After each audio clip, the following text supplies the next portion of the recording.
नाव काय तुमचं? जनाबाई बाळू पिंगळे. जनाबाई बाळू पिंगळे. हा. गाव कुठलं? राक्षसवाडी. राक्षसवाडी, तालुका कर्जत, कर्जत. जिल्हा अहिल्यानगर. वा. हा. तिथून इथं रामलिंग आयुर्वेदिक शिरूर मध्ये आले ना तुम्ही. हा. तुम्हाला काय त्रास होता? चमकत होता गुडघं. गुडघे चमकत होते. अजून ओके. आणि मनकात व्हायची मनक्यात. मणक्यात थोडा प्रॉब्लेम होता. बर, आता 15 मिनिटात तुम्हाला ट्रीटमेंट दिली मी. हा. तुम्हाला किती टक्के फरक पडला? आता फरक चांगलाच पडला. चांगला, 50%, 60%, 70% फरक पडला.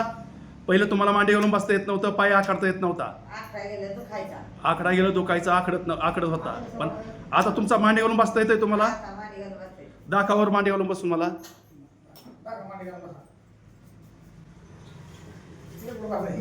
अरे वा, उठा. म्हणजे बसता उठता यायला लागलं. हा, बसता उठता यायला लागलं. हा. बसा.